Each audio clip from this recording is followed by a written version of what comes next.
Good evening once again from Copenhagen. Welcome to yet another hate-free talk from Denmark. Tonight we have a wonderful guest for you, Ellie Jokar, stand-up comedian, actress, rapper, and an activist. She's Danish with Iranian roots, and tonight we will talk about how she feels in Denmark. We will discuss migration and integration, and we will, of course, ask her about her project, The Pink Taxi. In her taxi, she takes not only ordinary people for a ride, but also people with extreme ideas, for example, far-right extremists or Muslims, simply to have a chat and to find out why they think the way they think. Don't forget that you viewers can also ask Ellie your own questions. Please write them into the comment section under this stream. Great having you with us, Ellie. How do you do today? I am very good, thank you. The sun is out in Copenhagen, so the weather's been nice, so I can't complain.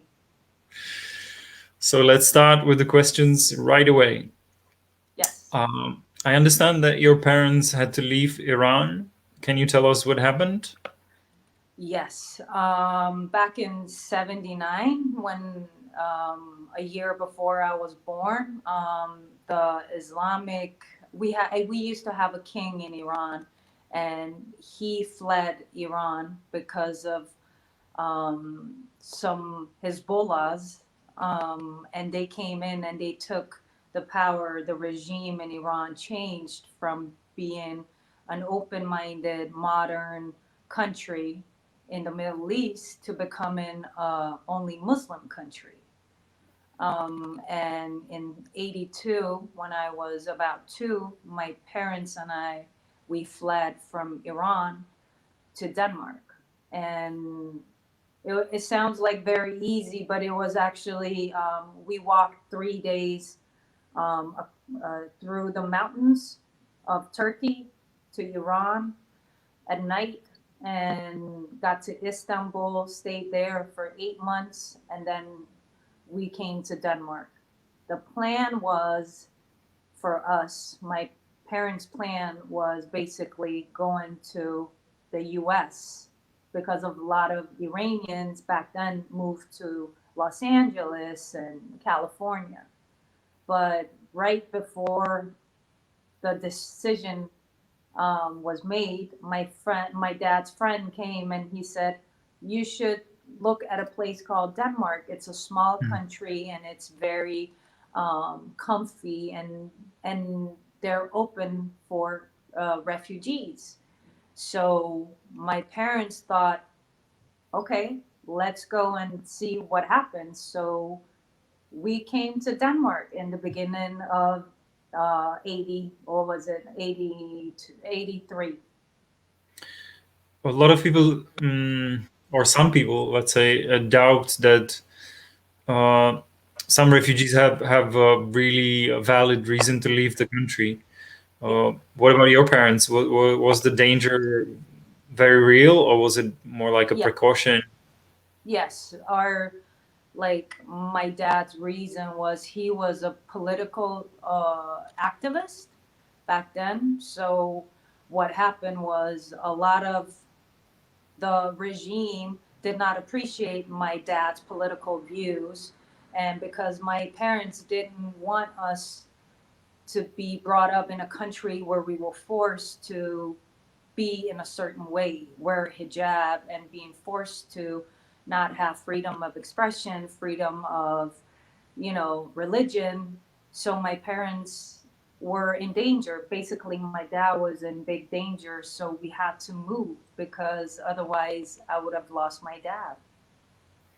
Did your So parents tell you any stories about the journey? Was it did they encounter similar difficulties that we hear today with the smugglers, with the conditions? Was it the same back then?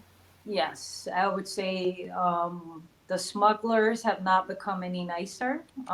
They're pretty much the same. Um, they usually do it for the money and for not actually for actually helping people. So, but since my dad was a political activist, I think that helped a lot. So he had some insight in this process of how to get out of Iran and flooding Iran through Turkey. But I think it's basically the same. I don't think a lot of those things have changed. And of course, my parents have talked to me about how awful it was. It was cold walking 3 nights with a kid. I was only 2 years old when we were flooding, and my brother was 7, and he walked the whole way, and we couldn't talk, we couldn't say nothing, and my parents had a really good life in Iran, so they didn't choose to leave Iran because they were like, oh, let's go to Denmark or let's fled the country.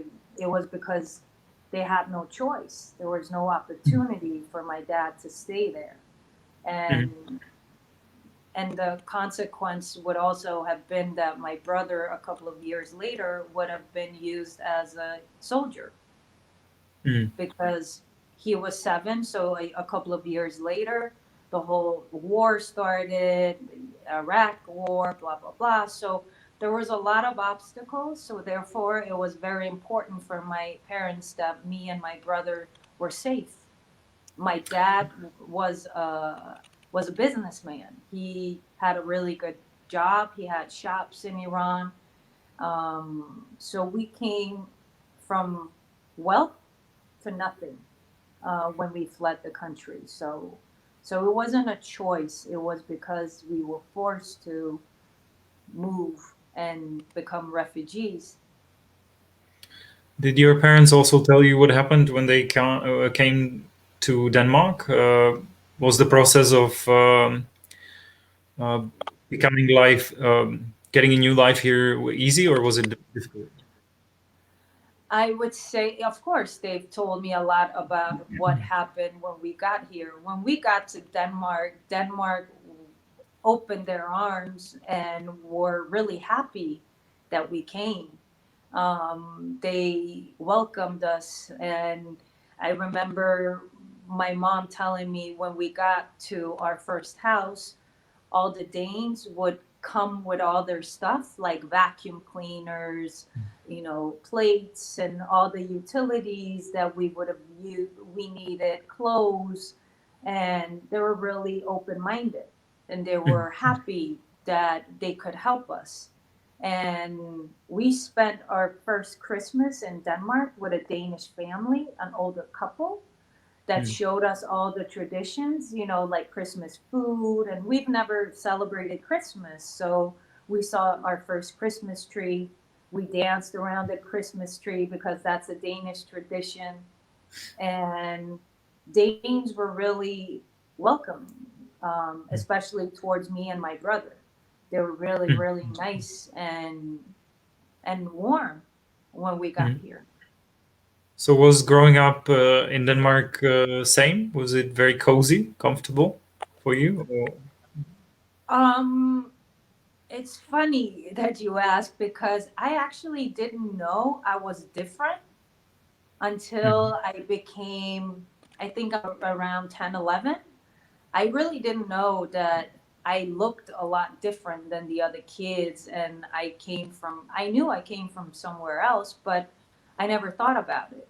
And then in school, we started learning about apartheid and Nelson Mandela and the racism and the blacks and the whites and all the stuff that actually happened around the world.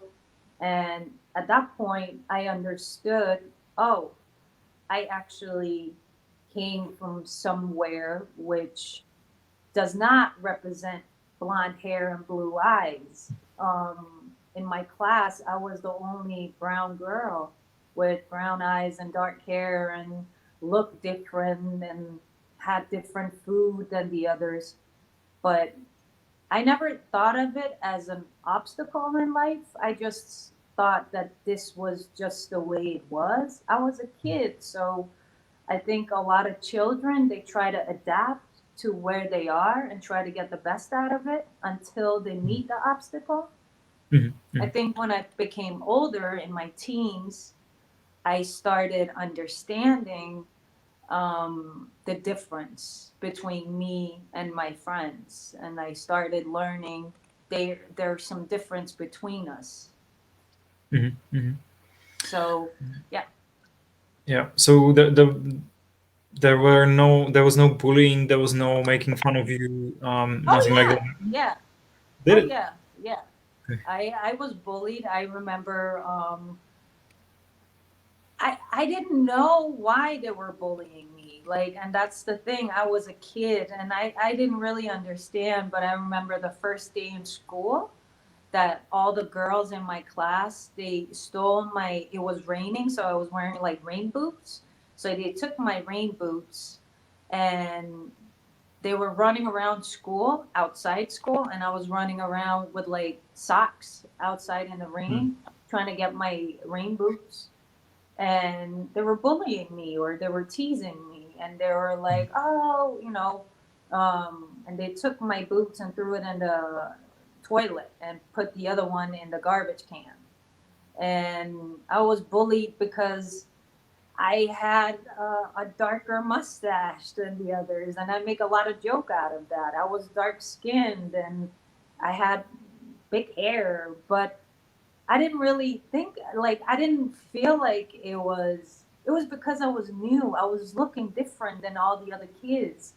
And one of the major things that we have to remember is when we got to Denmark in the early 80s, there was not a lot of refugees in Denmark. There was not a lot of dark skinned people. So Mhm. therefore, everybody thought it was exotic, but at Mm. the same time, it was kind of like she looks different, so Mm. we can tease her.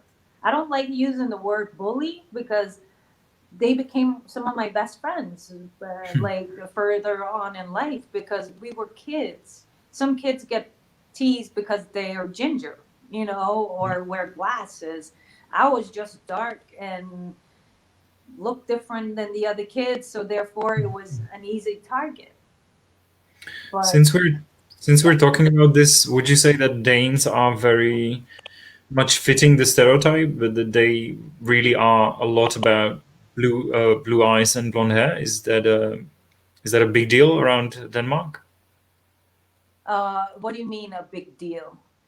Like we tend to imagine that the Nordic countries are about being blonde and with blue eyes, and that makes life maybe a little bit more difficult for anybody who is not blonde with blue eyes. So I'm asking if you feel like Danes are giving you a hard time. Is it a big deal here still to fit in the stereotype of Dane, which is somebody blonde? Um, I I think like if they think about Danes, they usually have a perception of Vikings and like big men with like and the horn and like big muscular men, and the women with the and they all called Inga and Mhm. speak a little funny. I think the perception is definitely yes, of course, because that's their natives. The native Danes are blonde and light eyes. Not a lot of them look like me.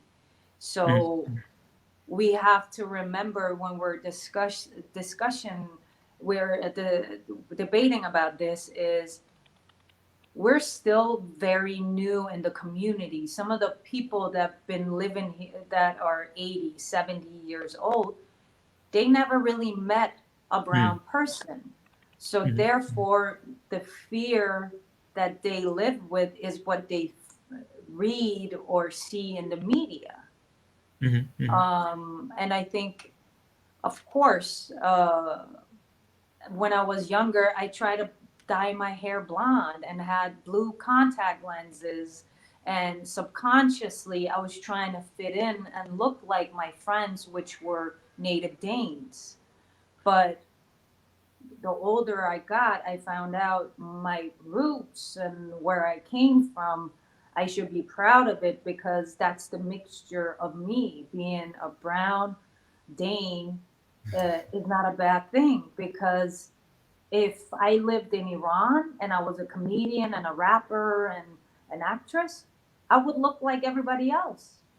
At least in Denmark, I look a little different. So in my field of work, I try to use the negative as a positive thing. For some people, it's like, oh, you should have been blonde. Yes, but I'm not. But I use it for my stand up as a comedian. Now I can make fun of being Dane, but also being a Persian, like an Iranian. Is that what your stand-ups are about? You're making fun of the stereotypes and things like that? I would say a lot of it, yes. Mostly my last two one women show has been a lot about becoming or being a gray zone kid, being this person that has a foot in the Persian community, the Muslim community, and then at the same time, the Danish community. I'm very fortunate in many ways because I was brought up with Danes, but also later on, I learned about my roots and I practiced Islam for 10 years because I thought it was very interesting. I read the Torah, I read the Bible, and then the third book I read was the Quran because I wanted to be prepared for questions when people tell me, oh, in Islam, we don't do that. I want people to tell me whereabouts in the Quran does it state that point? So one of the most important things is seeking knowledge in life, and yeah, I think that's like one of the most important things. Let me ask one more thing about the stand-ups. Would you say that, first of all, does it work? Do people understand when you make fun of the funny things that we do, as you know, whether they are Danish or Muslims? So does it work? And then would you say that humor is a good way of fighting prejudice and possibly racism? Your first question, if comedy is a good tool, that's what you mean? I mean, if it works, if people laugh at the jokes Yeah, that are targeting themselves, you know, their own yeah. stereotypes and behavior. I think a lot of people identify themselves in the different situations that I do, that I use to when I do a sketch or Mhm. when I do a joke. Like I said before, I joke a lot about what I look like as a young girl. I used to have a mustache because I was darker than the other girls. And the Danish girls do have blonde hair, but you can't see it. So I make fun of that because that's something that a lot of people are not aware of. I make fun of my mom, how she brought me up, where she was like, oh, you can't do this, you're a good Muslim girl. And the Muslims laugh about it because they see and they identify themselves in it. And the Danes laugh about it, hopefully, because they can learn, but at the same time, they actually understand the satire.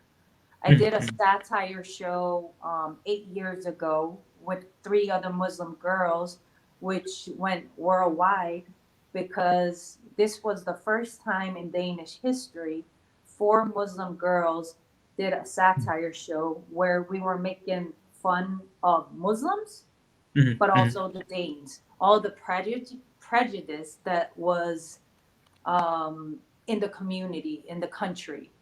So we would wear burqas. I had a pink burqa walking around the main street, and she's all pink from top to toe. And I have a little chihuahua wearing the same outfit. And this was our perception of what would Paris Hilton look like in Saudi Arabia. And that makes people laugh. And when I walked down the street and was doing this social Yeah. experiment, Yeah. people thought this was the most hilarious thing. But at the same time, they were taking pictures of me. They were Mhm. like, please, can we take a picture of you? And I just found out the color of the burqa really meant had a lot to say because it was pink. People thought it was exotic. People found out, oh, she's not dangerous. 2 days later, we did the same experiment with a black burqa, and people did not stop and take pictures of me. People were scared of me and thought I was, a suicide bomber or something. So I would say Danes really use humor a lot, especially when it comes to difficult topics. Then it's really nice to use humor. And I use humor a lot, even when we talk about hard subjects like this, hate crime, racism, and you need to be able sometimes to laugh about stuff and laugh about the differences that we have instead of putting your barriers up, because then we don't listen. Then we just yell at each other. Humor and satire connects people like music. Music does not have a language. Music is a sound that we listen to.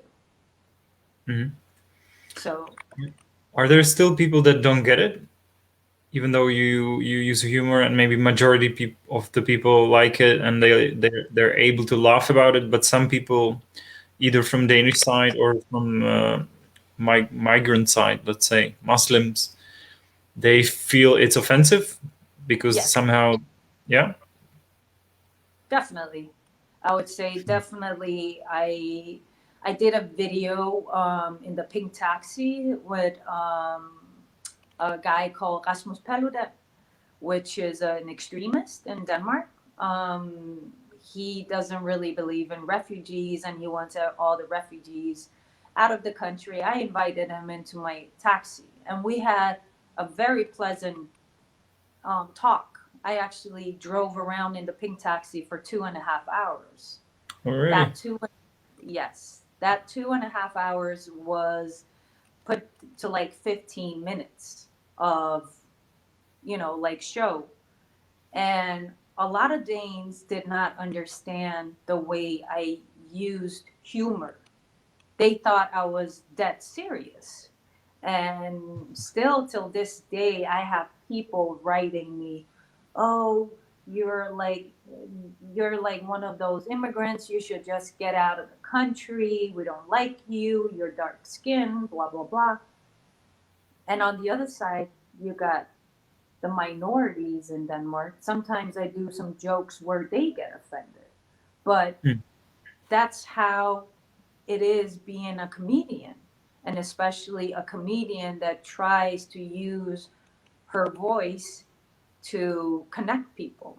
If I only do comedy to please people, then I'm not true to me.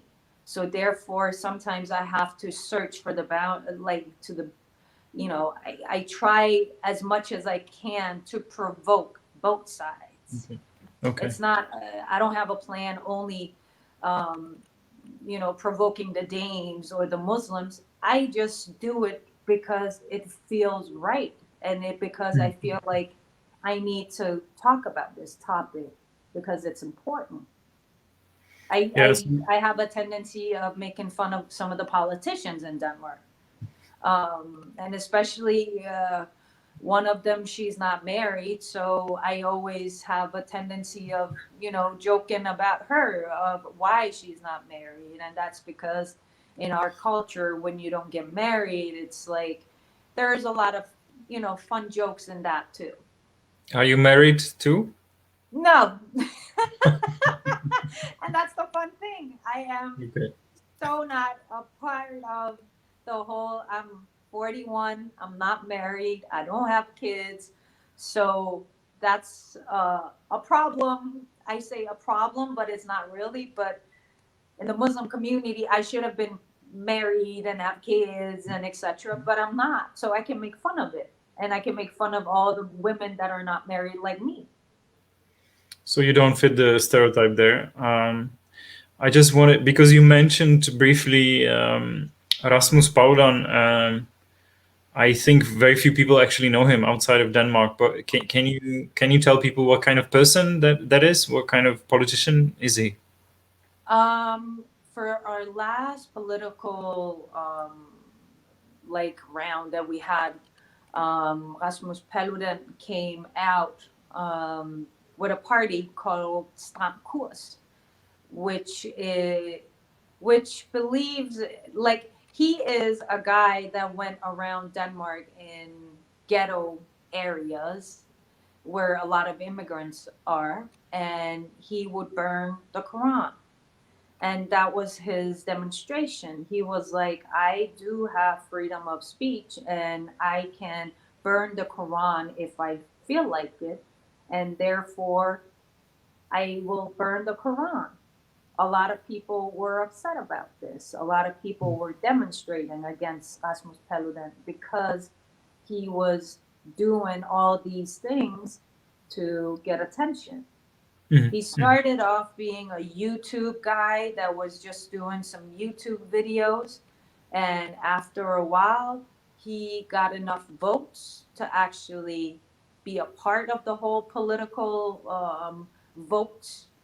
And the Danish politicians didn't really approve of him. And they were really, because he's very hateful. He's very hateful. And his statement is all the 700,000 immigrants in Denmark should be sent out of the country. He doesn't care where we're going to be put, but just get out of the country. And he does not like Muslims at all. Sorry.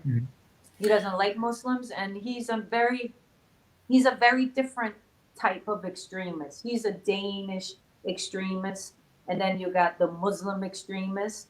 So he's like the Danish ISIS. Okay, that's a good introduction to Rasmus Paludan.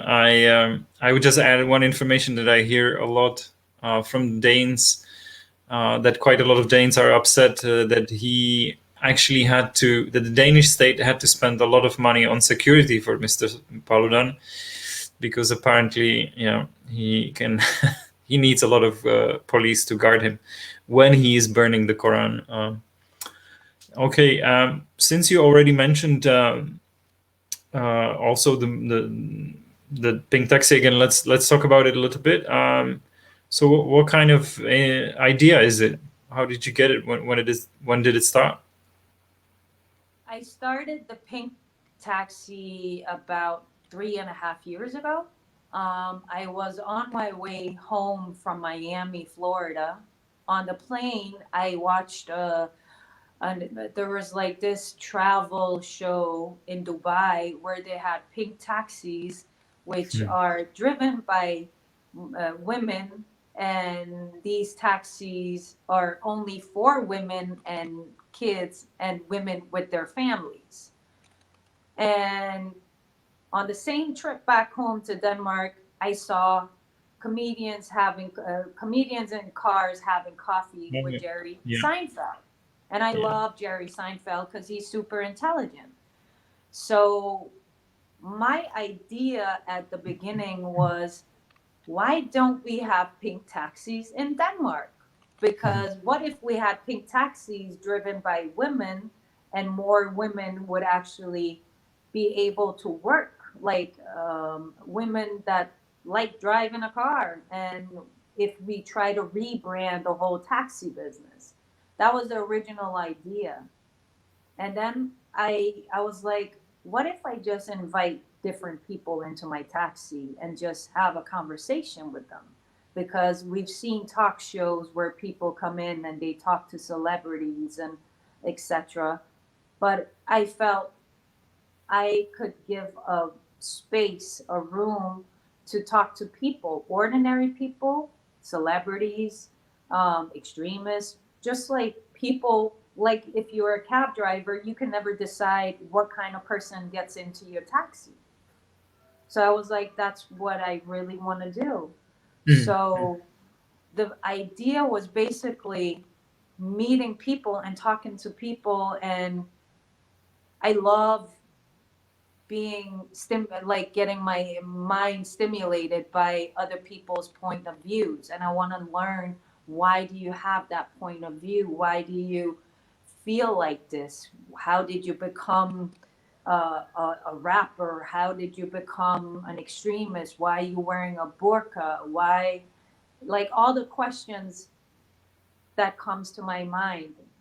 And the first person I had in my taxi is one of the oldest and one of the, I think he's the only politician in Denmark which has been in politics for so many years, and his name is Bertel Holter. And we did a radio show, and I had my pink taxi downstairs, and I asked him, I was like, would you mind driving around with me for like an hour? I didn't have a plan or anything. I just asked him to get into the taxi. And he was like, sure, I have an hour and a half until my next appointment. Let's go for a drive. And he's like 70 some years. So we got into the taxi and we just started talking about everything that came to my mind. And one of the things that people really like amazed about was that I asked him, have you ever smoked weed, like cannabis, marijuana? And he said yes. And people were like shocked about the fact that he smoked marijuana. And he was like, yes, I tried it when I was young in the US, but never in Denmark. And that got into the papers. And people were like, wow, he smoked weed. And journalists were calling me, how did you get him to say yes? And I said, I just asked him the question and he answered. There was no like trick question. And then I just found out that sometimes if you just ask people to get into your car and go for a drive, and I obviously have an ability of talking to people, and I make my guests feel comfortable, because the show is not about me. The show is always about the passenger in the car, and people really like that. I don't, when I invite a politician, I don't invite the politician. I invite the man or the woman behind the politician, because I want to know, what did you have for breakfast? What did you do? Like, and that makes people relax, because I don't have an agenda. I don't want to make fun of them. I don't want to mock them. I just want to talk to them, and that makes people comfortable. Just a quick question: the pink burqa, the pink taxi. Now you're wearing a pink sweater. Is pink your favorite color? And my favorite color is not pink, by the way. I never liked the color pink. I don't know why. I was cold, and I thought they're probably gonna think I'm trying to do like a pink thing going on. It's probably a pink conspiracy. Yes. I think I would like to know, what do you discuss with so-called ordinary people? Because these people, as you say, usually don't have access to media. They hardly ever have any kind of voice. So what do you talk about? Why do you think they have something interesting to say? Because I believe that every person has a story. We all have a story, and we all have something that we can learn from each other by just listening, and by driving around for an hour with a guest, and then editing it to like 15 minutes. You take all the highlights of that conversation. Sometimes a lot of the good stuff, we have to like kill our darlings, but at the end of the day, I believe everyone has a story, and you don't need to be a celebrity to be interesting. Ordinary people, like the woman, which is 80 years old, she has a story to tell me. She can tell me or learn me something that I never thought. And I believe everyone has something interesting, and somehow in that conversation, we will enlighten that. We will try to talk about that the best possible way. And when it comes to the people with extreme ideas, I have a lot of questions. I think, first of all, how do you feel about being in a small space with somebody who, for example, hates you or claims to hate you, wants to kick you out of the country, hates your kind, is racist? How does it feel? It's never fun to sit in a car where people don't like you, but I am in control because it's my car and I invited you into my car, so I demand some respect. And I would say people that I don't agree with or I don't like, I still invite them because I still want to know how did you get to that point in life where you hate people because of our skin color or the color of my eyes? Like, how did that come about? I so want to understand the way of thinking because I'm curious.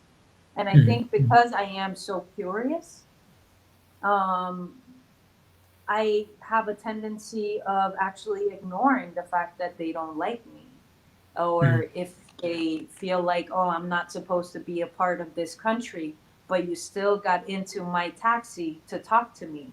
So you do want to talk to me because you at some point want to learn something about me and where I stand. And and I think that's the key of doing the show that I am doing at the moment. And I feel very blessed, I have to say, that these people actually do want to be a part of my show. I don't really feel bad about having these people in my car. I always go like, that's their opinion, like, thank God I live in a country where I do have freedom of speech and I can express myself the way I want to, and they can express themselves the way they want to. And we do live, and I was brought up in a democratic country, which means that I have to be able to endure the fact that people have different points of view than me. So Yes. that's just a strength, I would say, that you can sit in a car with someone else and Let have a conversation. since you mentioned it, Denmark is one of the countries with, let's say, extreme view on the freedom of speech. How do you feel about that? Is it a good thing or is it a controversial thing to be able to express anything you want, even though it's an outrageous lie, for example, deny Holocaust, for example? Oh, oh, that that would be very denying the Holocaust. I would say it would be a very bad thing because everybody knows it's what happened in the history of. So I personally really like freedom of speech because freedom of speech gives me the opportunity to speak my mind and speak whatever I feel like. If I lived in Iran, I wouldn't have that opportunity the same way. So freedom of speech is something that I care a lot about, and I think we protect a lot in Denmark. But I would say during the last couple of years, it kind of changed because now it's like, oh, you can say it, but he can't say it. So there is a difference between who is saying it. So is that freedom of speech or is it not? Or is it just hatred? Like what Rasmus Paludan did. If you did that once or twice, okay, you made your point. But why do you have to continue doing hate speeches about people? That I don't condone at all. And I think then we use freedom of speech in a wrong way. We do have freedom of speech, but we also have a responsibility of taking, responsibility of what we are doing and our actions. So it's not only about shouting out whatever we think, I guess. You have to check your facts before you say anything. Yeah, because I actually, I will send you a link. I did an episode of Satire in English where I am investigating freedom of speech in Denmark. And I actually stand on the main street of Copenhagen and I yell at people, "Oh my God, you are so ugly and fat," and and people are like, "Well, you can't say that," and I'm like, "But it's freedom of speech, isn't it?" Okay. And they're like, "No, no, no, no. You have to use it in a different way." So, yeah. Okay. So the responsibility should be kind of a boundary to what we say out loud. If I get it. You are inviting ordinary people. We talked about far-right extremists. Are you trying to invite all of the kinds of extremists into your taxi? Leftists, for example, left-wing extremists. Yes. Can you maybe tell us what kind of ideas do left-wing extremists have in Denmark? The left wing. You mean the Somebody's a communist, maybe. Somebody has very extreme communist ideas. I don't know, because we have a different history in Czech. So I'm curious if Denmark has similar version of left-wing extremists. We do have the left wings here are very like kumbaya, I would say, like like just like the people that I invite to the pink taxi are just people that do have different point of views, and the left wings, if I take the right wing, I should also bring the left wing, because you can't just tell one side of the story. There's always three sides of the story. There's him, hers, and the truth. So you always need all the different, layers of the truth. So I wouldn't be a very good host in my pink taxi if I only take the people that benefits me or the for clickbait. I bring all the different types in, and the left wing. We have some left wing people here that feels like everybody should be allowed to get into the country. We should help as many people as possible. And I also question them when they say that. And I'm like, but why don't you feel like we have to integrate the people here better before we let other peoples in?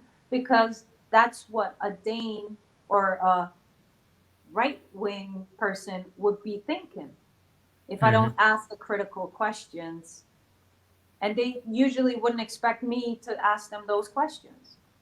Do you understand? So for them, it would be like, oh, yes, I am so for it. And yeah, let's go left wing. But yeah.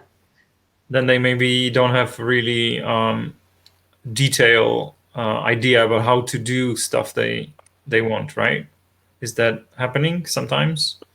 That they have a no. If you ask them, for example, okay, you want to take everybody in Denmark, you want to help everybody, and you ask them, okay, in practice, in reality, how should we do that? And then they maybe maybe they struggle with what they actually want, how to do it. Exactly. And I think that is important, because that's how you get the different perspectives on politics. And I think that's super important.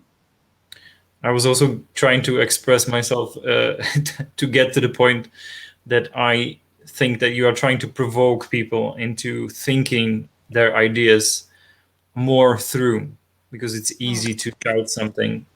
Yeah. If it's far right, if it's leftist, if it's any kind of extreme, but then when you start thinking about it, it might be very difficult to do in reality.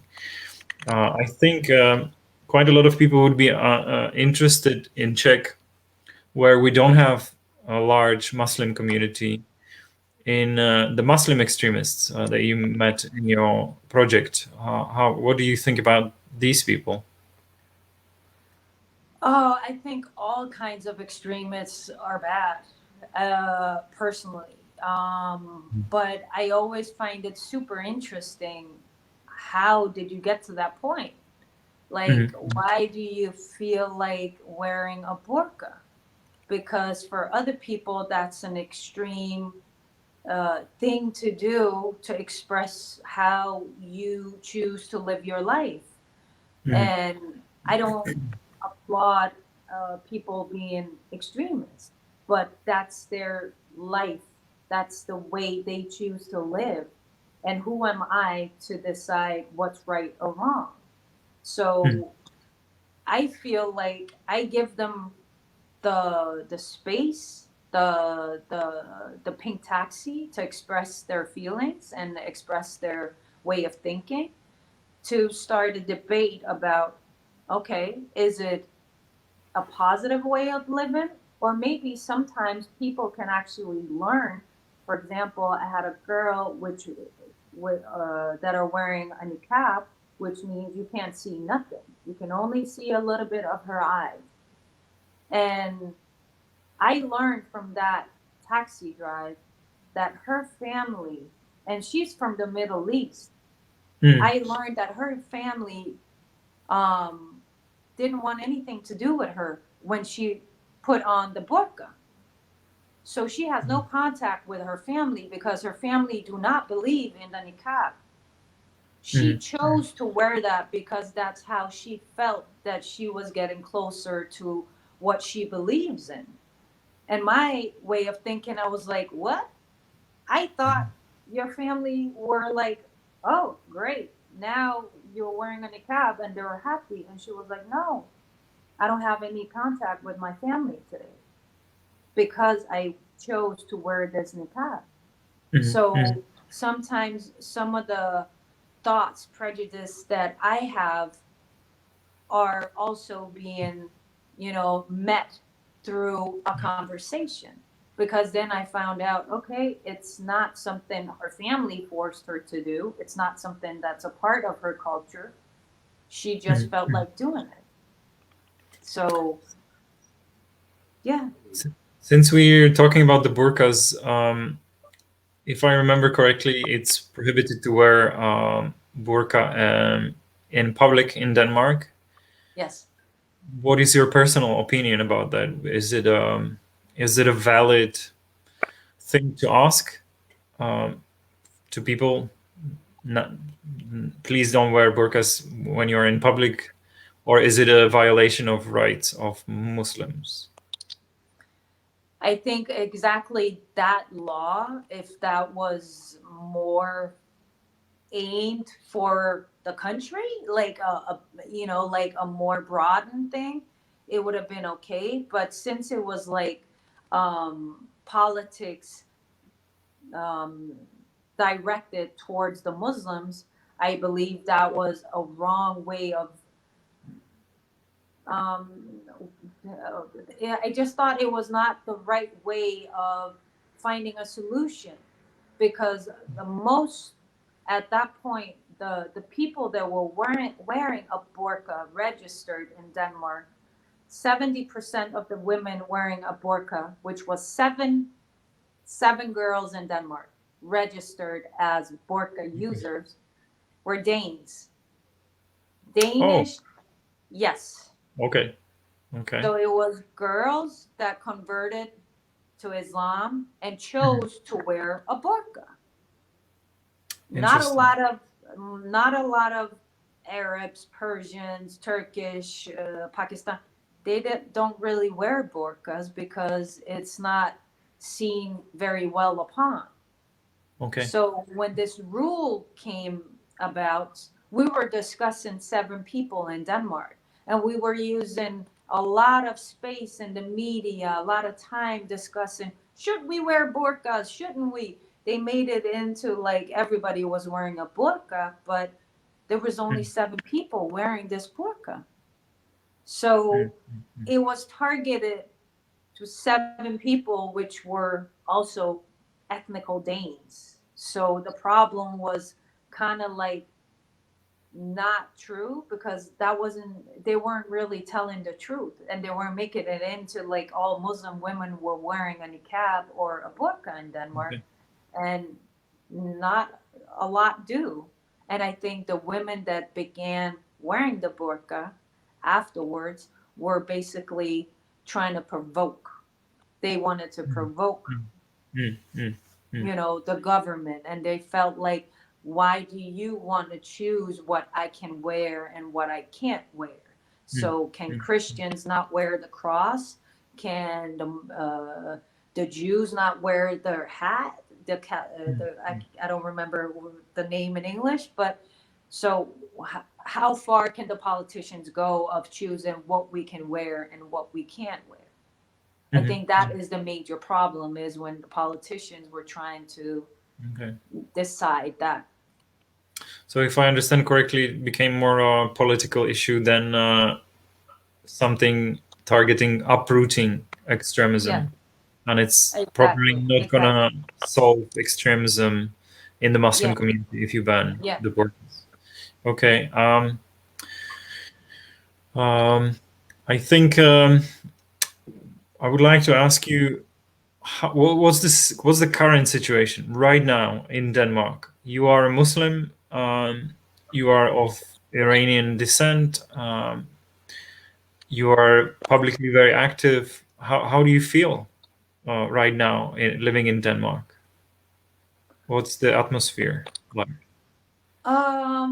I The atmosphere here is very tense at some point, and especially because there's a lot of racism, debate about racism, and a lot, I say a lot, but there's been some press in the media about girls wearing the hijab, where they Mhm, were like, where a man came over and tore her hijab from her head and said, "Go back to your country. You don't belong here. You're not Danish." Um, the situation is like, me personally, I don't feel the same racism. I feel it in a different way because of the way I work. But if you wear a hijab in Denmark, I think it's a little more difficult in some sense. It's more difficult getting a job, maybe. It mhm, takes many more interviews before you actually get a job. The boys are usually stereotyped as being gangsters, um, drug dealers, bad guys. If you see a guy come in a big car, what the first thought is, oh, he's a drug dealer. But then you mhm, talk to him, he's a doctor. And then mhm, you're like, wow, my bad. So I would say the situation right now in Denmark is a little tense, and mhm, especially because of the whole subject about talking about racism, because mhm, Denmark does not want to portray themselves as a racist country. And I understand that because Denmark has always been good to refugees, and we have a lot of activists in Denmark that try to show the different side of Danish people. mhm, mhm. But And the situation probably got worse after.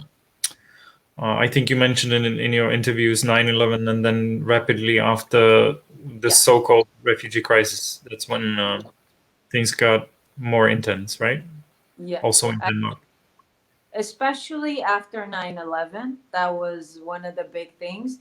I don't think it's only a Danish thing. I think the whole world just switched their mindset after 9/11 and felt like, wow, all Muslims from the Middle East are terrorists or has an agenda of ruining my country, which I don't believe is right. Then we had the whole ISIS in Syria. That didn't really help the situation either. So it was like, it just became bigger and bigger and worse. And how do you how do you convince the media that's not the truth when that's the only thing they want to talk about?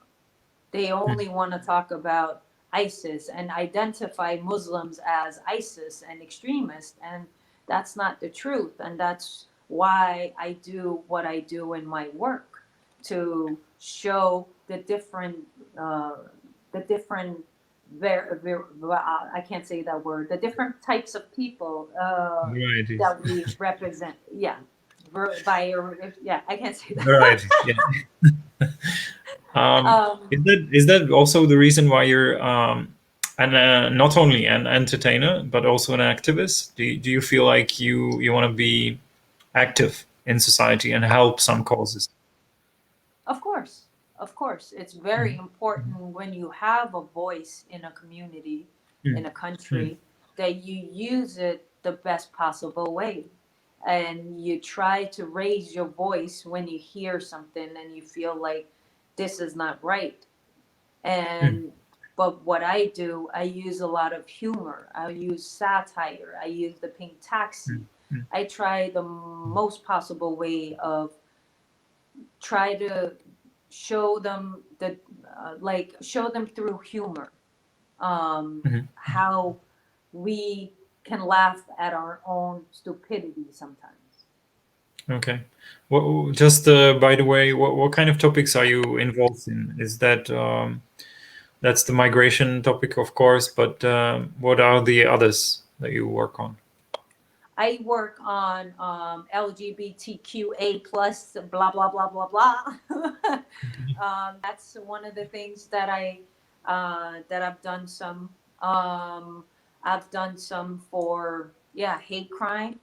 I try to involve in the debates and discussions that I feel like I can use my voice. I don't just get into any conversation. Like the burqa, I'm not a burqa user, but I can speak my voice and say, hey, there's something going on here because the facts are not right. But I'd rather have somebody wearing a burqa, invite her into the taxi and get her perception and her way of thinking out. So sometimes I don't use my own voice, but I use my platform to show all the differences that we also have in our country, in Denmark. We have a little bit more than 2 minutes left, so I think we should start wrapping this interview up. And I think I would like to hear from you, what kind of message would you send to people in Czech or in Europe or all over the world who are afraid of migrants, of Muslims, or what can they do with such a fear? Or what should they do? I think one of the most important things in a situation of fear is talking. I feel one of the best ways of putting the fear aside is going out and actually getting involved in communities and learning about our differences, because when we learn about the other people, now I say other people, but people that do not look like us, we usually have a tendency of finding out how much we do have in common. We just eat differently or talk differently, but a lot of the ways that we are thinking might actually be the same. And remember to ask questions. Don't be scared of asking questions and being like, why do you wear a hijab? Why did you come to this country? Not with hate, but with love. And the more we meet people with love and humor, the more we can connect. And that's like one of the major things. And all that I do it with love. And that's why I believe that I can do what I do. If I did it with hate, you could feel it. So, yeah. Thank you very much for a wonderful interview. Thank you for all the ideas that you shared. Thank you, everyone that was watching. We wish you a pleasant night from Copenhagen, and we'll see you next time. Tune in on our HateFree Talks. Have a good night. Bye.